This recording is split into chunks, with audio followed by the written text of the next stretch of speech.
Hello everyone, अभी हम transportation engineering में नेक्स्ट टॉपिक देखेंगे।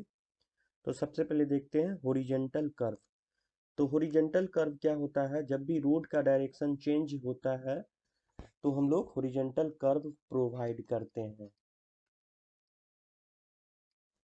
तो हॉरिजॉन्टल कर्व में सबसे बड़ी दिक्कत ये आती है कि ये आउटवर्ड डायरेक्शन में एक सेंट्रीफ्यूगल फोर्स लगता है जो गाड़ी को बाहर की ओर ले जाती है। तो इसमें देखेंगे P बाई डब्ल्यू होता है V square by G R. V होता है वेलोसिटी, जी होता है 9.81 लेते हैं और आर होता है radius of curve. P by W को हम लोग सेंट्रीफ्यूगल रेशियो और इम्पैक्ट फैक्टर भी बोलेंगे।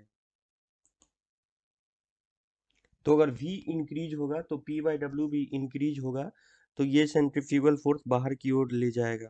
अगर रेडियस कम देंगे किसी भी हॉरिजॉन्टल कर्व में तो P बाई डब्ल्यू इंक्रीज होगा, जिससे गाड़ी ओवरटर्न या स्किड हो सकता है। तो इससे बचने के लिए हम लोग आगे देखते हैं कौन सा फार्मूला होता है। तो अगर ओवरटर्निंग से बचाना है किसी भी गाड़ी को तो P by W less then B by 2H रखते हैं। ये कैसे आया, यहाँ से हम लोग देखते हैं। ये गाड़ी है, ये आउटर डायरेक्शन है और ये इनर डायरेक्शन है। तो जो आउटर व्हील होता है उस पर ज़्यादा प्रेशर लगता है, PA ग्रेटर देन PB होगा। तो इसमें देखेंगे P इंटू एच जो कि ओवरटर्न कर रहा है गाड़ी को, और W into B by two, यहाँ सेंटर टू सेंटर डिस्टेंस होगा। तो यहाँ से हो गया P by W equal to B by two H. तो P by W should be less than equal to B by two H होना चाहिए। तो B इक्वल टू क्या है? विड्थ ऑफ द व्हीकल है, H है height of the CG from the road. इस figure में आप लोग क्लियरली देख सकते हैं, H है,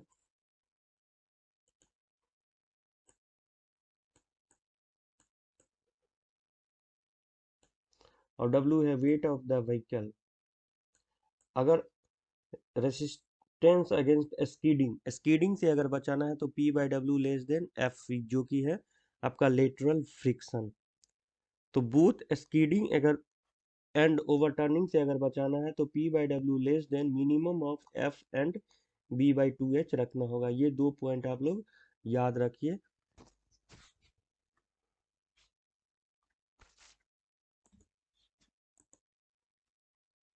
to overcome skidding and overturning, to contract the centrifugal force acting we introduce super elevation।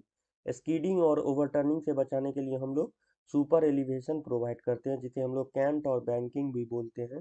ये देख रहे हैं बाहर की ओर आपका सेंट्रीफ्यूगल फोर्स लग रहा है। तो इसमें हम लोग मेन पॉइंट देखेंगे।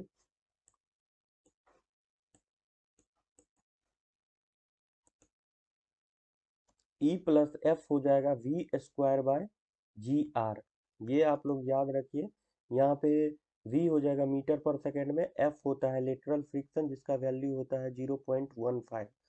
तो अगर हम kmph में रखेंगे तो E प्लस एफ हो जाएगा 127 R।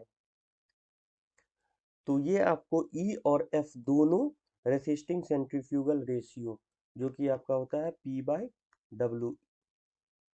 तो E plus F equal to V square by 127 R। V का वैल्यू हम लोग रखेंगे kmph में। अब नेक्स्ट है इक्विलिब्रियम सुपर एलिवेशन और बैलेंस सुपर एलिवेशन। जब सारा सेंट्रीफ्यूगल रेशियो सिर्फ इक्विलिब्रियम से कॉन्ट्रैक्ट होगा उसे हम लोग इक्विलिब्रियम सुपर एलिवेशन बोलते हैं। उसमें F का वैल्यू 0 हो जाता है।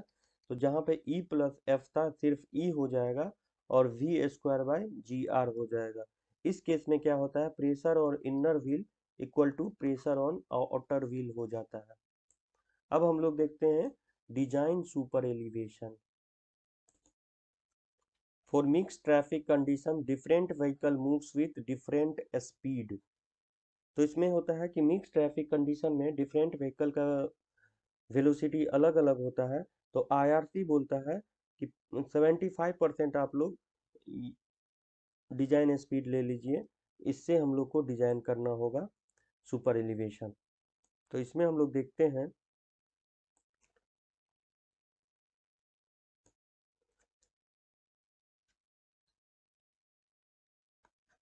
ई प्लस एफ, इनिशियल में था E plus F equal to V square by G R, अब हो जाएगा। और उसमें हम लोग लेटरल फ्रिक्शन भी नेग्लेक्ट करते हैं डिजाइन सुपर एलिवेशन में।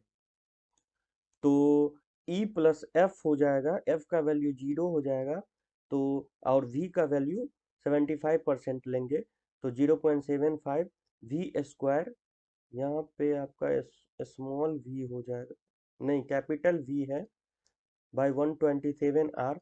अगर हम लोग इसको कैलकुलेट करते हैं तो ई इक्वल टू हो जाएगा वी स्क्वायर बाय 225 आर।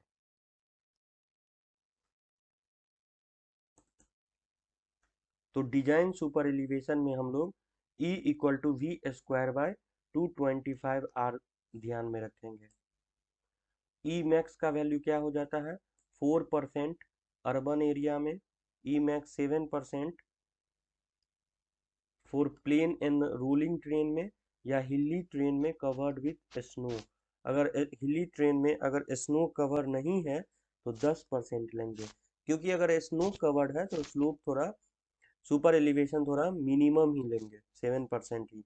अगर स्नो कवर नहीं है तो ज़्यादा ले सकते हैं 10% तक। और ई मिनिमम क्या होता है कैम्बर ऑफ द रोड। तो ई डिजाइन का जो वैल्यू होगा कैम्बर से बड़ा होगा और ई मैक्स से छोटा होगा या इक्वल टू होगा। तो ये सब पॉइंट आप लोग ध्यान में रख लीजिए। अब हम लोग देखते हैं ruling minimum radius to resist ruling design speed. तो इसमें होता है E plus F equal to V square by G R. तो आर का वैल्यू, आर अगर इस साइड जाएगा तो आर इक्वल टू हो जाएगा V square by G into E plus F. तो आर का वैल्यू मिनिमम कब होगा जब ई प्लस एफ का वैल्यू मैक्सिमम होगा, तो हम लोग मैक्सिमम वैल्यू लेंगे 0.07, प्लेन एंड रोलिंग ट्रेन मान के लेते हैं, और एफ लेटरल फ्रिक्शन होता है जिसका वैल्यू लेते हैं 0.15। इसको अगर कैलकुलेट करते हैं तो आर इक्वल टू होता है 0.0357 रूलिंग। अब वी का वैल्यू हम लोग लेते हैं के एम पी एच में, 100 के एम पी एच इसमें हम लोग वैल्यू लेते हैं। रूलिंग डिजाइन स्पीड के लिए रूलिंग मिनिमम रेडियस कितना होगा, तो ये फॉर्मूला आप लोग ध्यान में रखिए। अब क्या होता है absolute minimum radius, minimum radius to resist minimum design speed, ये ध्यान में रखना है। बाकी सेम होता है इसमें भी, लेकिन वी के जगह पे हम लोग मिनिमम लेते हैं 80 के एम पी एच लेते हैं। तो आर एब्सोल्यूट मिनिमम रेडियस हमेशा आर रूलिंग से स्मॉल होगा।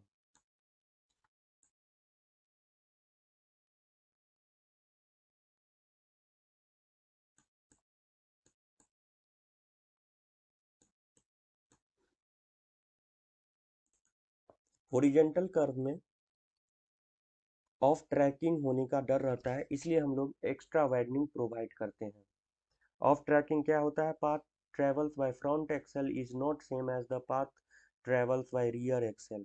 तो एक्स्ट्रा वाइडनिंग क्या होता है, मैकेनिकल वाइडनिंग और साइकोलॉजिकल वाइडनिंग। मैकेनिकल वाइडनिंग हो जाएगा due to of tracking of vehicle, और साइकोलॉजिकल वाइडनिंग हो जाएगा जो साइकोलॉजिकल इफेक्ट के कारण हम लोग एक्स्ट्रा वाइडनिंग प्रोवाइड करते हैं। तो इसमें देखेंगे कि N L square by 2 R होता है, और psychological V by 9.5 root R होता है। वी का वैल्यू के एम पी एच में रखेंगे, और number of lane greater than 2 होना चाहिए, ये पॉइंट आप लोग ध्यान में रखिए। तो ये फॉर्मूला आप लोग देख लीजिए एक्स्ट्रा वाइडनिंग का। एन होता है नंबर ऑफ लेन, आर होता है radius of curve, length of wheel base L होता है जो 6 मीटर हम लोग लेते हैं। एल स्क्वायर बाई 2 आर को हम लोग ऑफ ट्रैकिंग बोलते हैं, और N L square by 2 R क्या हो जाएगा मैकेनिकल वाइडनिंग। इसमें केस देख लेते हैं, अगर रेडियस 300 मीटर से ज़्यादा होगा तो आईआरसी बोलता है no need to provide extra widening.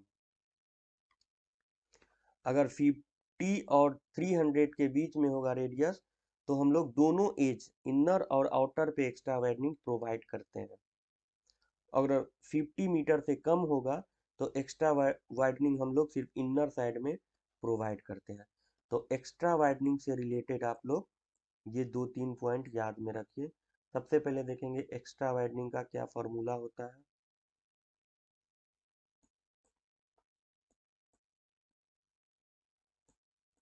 और ये तीनों केस आप लोग देख लीजिए। हेलो एवरीवन, अभी हम ट्रांसपोर्टेशन इंजीनियरिंग में नेक्स्ट टॉपिक देख रहे हैं। तो ट्रांजिशन कर्व क्या होता है। अगर कोई सर्कुलर कर्व है और स्ट्रेट रोड है जिसका रेडियस इन्फिनिटी होता है, सर्कुलर कर्व का रेडियस आर होता है, तो इन्फिनिटी से आर के बीच में हम लोग एक ग्रेजुअली इंट्रोड्यूस करते हैं जो कर्व, उसे हम लोग ट्रांजिशन कर्व बोलते हैं। तो इसका पर्पस क्या होता है, to introduce centrifugal force and super elevation smoothly, और ये जर्क होने से भी बचाता है ट्रांजिशन कर्व। अब हम लोग मेन देखते हैं कि इसका लेंथ कितना होता है। On the basis of rate of change of centrifugal acceleration, length of transition curve हो जाएगा V cube by C R. C होता है rate of change of acceleration जिसका यूनिट होता है मीटर पर सेकेंड क्यूब। तो सी का वैल्यू होता है 80/75 प्लस वी। वी यहाँ पे हम लोग kmph में रखेंगे, तो सी का वैल्यू यहाँ से 0.8 से 0.5 के बीच में लाई करेगा। तो एल एस क्या हो जाएगा, V cube by C are.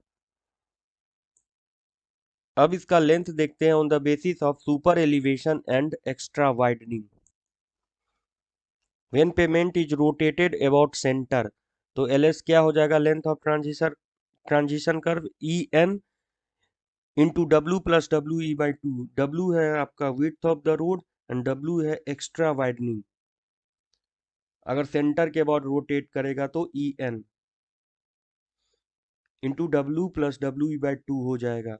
अगर इनर एज के अबाउट रोटेट करेगा तो सिर्फ E N W plus W E हो जाएगा।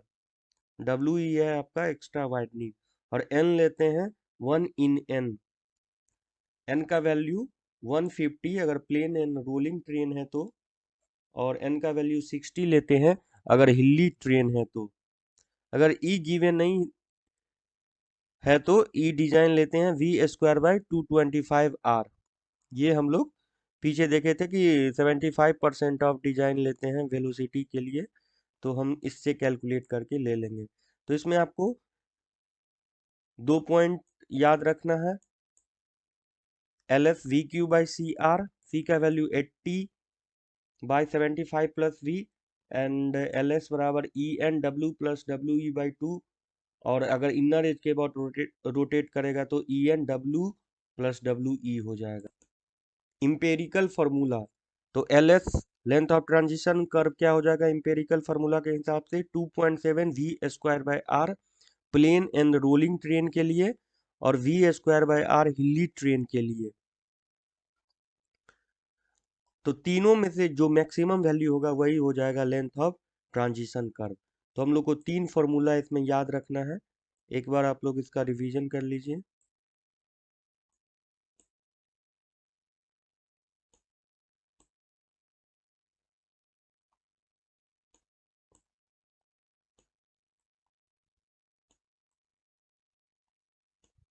आगे देखते हैं, ideal shape of transition curve क्या हो जाएगा, स्पाइरल होगा, जो कि इन्वर्सली प्रोपोर्शनल टू रेडियस के होता है। जब हम ट्रांजिशन कर्व इंट्रोड्यूस करते हैं स्ट्रेट और सर्कुलर कर्व के बीच, तो हम लोग शिफ्ट यूज करते हैं। तो शिफ्ट का वैल्यू होता है L S square length of transition curve by 24 are.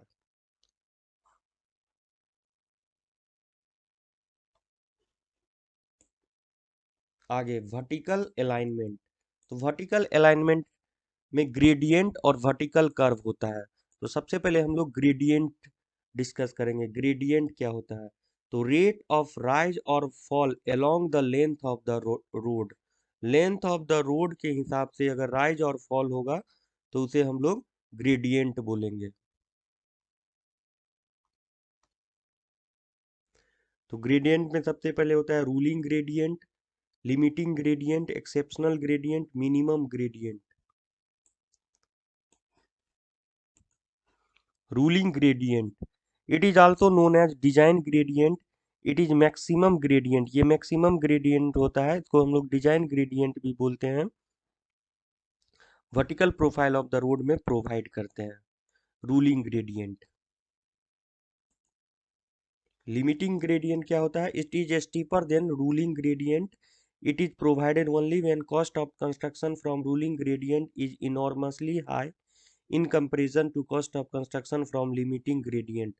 अगर लिमिटिंग ग्रेडियंट उस समय प्रोवाइड करेंगे जब cost of construction ruling gradient का बहुत हाई होगा, तो प्रोवाइड करेंगे लिमिटिंग ग्रेडियंट। अब देखते हैं exceptional gradient, it is steeper than एवं to gradient, it is provided only when situation are unavoidable. जहां स्लोप हम नहीं काट सकते हैं वहां हम लोग एक्सेप्शनल ग्रेडियंट देंगे। सिचुएशन अनएवॉइडेबल है, it should not be provided for a length more than 100 metre, और ये भी 100 मीटर से ज्यादा हम लोग नहीं दे सकते हैं। अब होगा minimum gradient, minimum gradient provided for drainage purpose only. Cement concrete के लिए 1/500 और अर्थेन डैम के लिए 1/200 लेते हैं।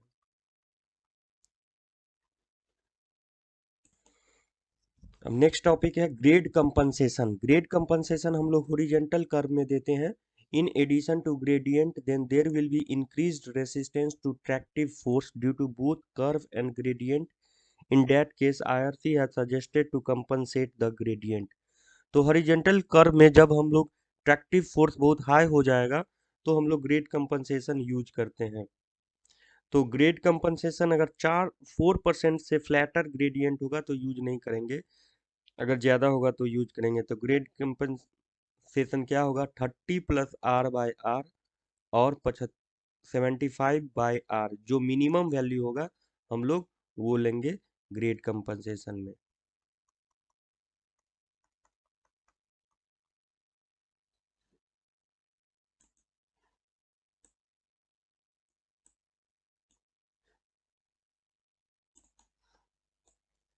तो कंपनसेटेड ग्रेडियंट बराबर इक्वल टू क्या हो जाएगा? Gradient minus grade compensation.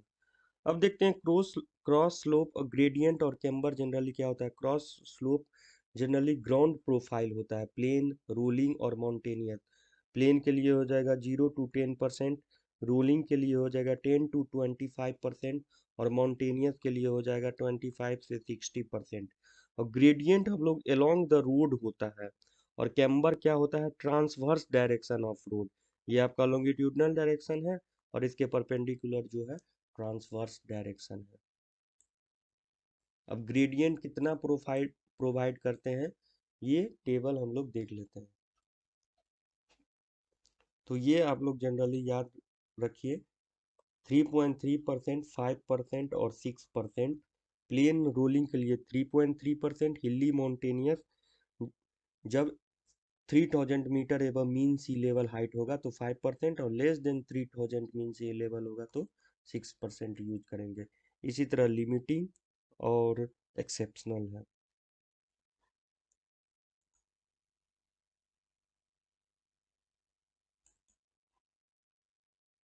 Submit curve,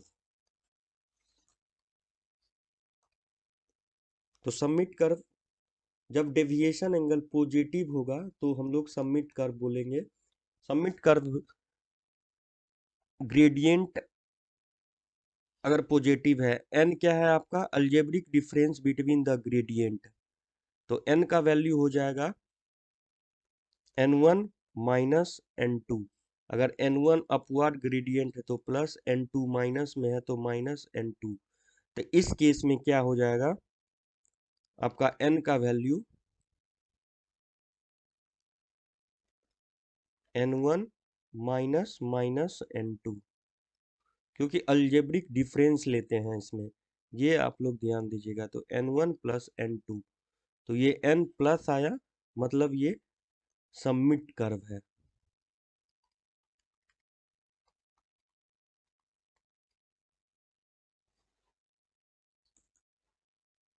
इसमें स्क्वायर पैराबोला यूज करते हैं। Ideal shape of summit curve है circular because sight distance is available throughout the curve is constant. Design criteria of summit curve based on sight distance. तो देखेंगे इसमें L बराबर हो जाएगा L equal to N S square by 2√h plus √h into whole square. तो h का value क्या हो जाएगा, ये है ड्राइवर आई 1.2 मीटर SSD के केस में, और ऑब्स्टेकल हाइट हो जाएगा 0.1 मीटर। तो L का वैल्यू हो जाएगा एन एस स्क्वायर बाई 4.4। ये है लेंथ ऑफ सबमिट कर्व। यही OSD के केस में दोनों हाइट 1.2 मीटर होता है, ड्राइवर्स और ऑब्स्टेकल। तो L इक्वल टू हो जाएगा एन एस स्क्वायर बाई 9.6। अगर L लेस देन SD होगा तो लेंथ ऑफ सबमिट कर्व हो जाएगा 2s माइनस 4.4 बाई n, और OSD के केस में हो जाएगा 2s माइनस 9.6 बाई n। ये पॉइंट आप लोग ध्यान में दीजिए। Length of summit curve depend only on sight distance. Submit curve सिर्फ साइड डिस्टेंस पे डिपेंड करता है। वैली कर्व और सैग कर्व, तो डिफ्लेक्शन एंगल अगर निगेटिव होगा तो हो जाएगा वैली कर्व। जैसे ये डाउनवर्ड ग्रेडियंट में जा रहा है तो डिफ्लेक्शन एंगल या डेविएशन एंगल -n1, और ये अपवर्ड तो +n2। दोनों का जो अलजेब्रिक डिफरेंस है n2, तो ये है -n1 प्लस n2। तो डिफ्लेक्शन एंगल निगेटिव हुआ तो यहाँ पे हम लोग बोलेंगे कि वैली कर्व हुआ। IRC रिकमेंडेड वैली कर्व के लिए कौन सा IRC रिकमेंड किया है, स्क्वायर पैराबोला। वैली कर्व के लिए कौन कौन सा क्राइटेरिया है, headlight, sight distance, comfort condition, drainage condition, aesthetic condition. अब नेक्स्ट देखते हैं length of valley curve on the basis of comfort condition. तो लेंथ ऑफ वैली कर्व हो जाएगा 2 into NV³ by C root under. V है metre पर second और C का वैल्यू है 0.6 मीटर पर सेकेंड क्यूब लेते हैं, और C है rate of change of acceleration. तो लेंथ ऑफ वैली कर्व हो जाएगा 0.38 रूट अंडर NV³। यहाँ पे V जो होगा kmph में हम लोग लेंगे। अब देखते हैं on the basis of headlight sight distance. तो LV हो जाएगा NS square by 2h plus 2s10 alpha. H है हाइट ऑफ हेडलाइट जिसका वैल्यू लेते हैं 0.75 metre. Alpha equal to 1 degree, beam angle है, S है आपका SSD। तो LV हो जाएगा NS square by 1.5 plus 0.035 into S। अगर LV greater than headlight sight distance होगा तो, अगर लेस देन होगा तो ये देख लीजिए 2s minus 1.5 plus 0.035 S by N। अगर हम लोग SSD कैलकुलेट करेंगे तो इफेक्ट ऑफ ग्रेडियंट नहीं लेंगे, क्योंकि ये bottom of the valley curve है, ऑलरेडी इसमें इंक्लूड कर लिया गया है। तो एक बार हम लोग देख लेते हैं वैली कर्व का क्या टोटल फॉर्मूला है।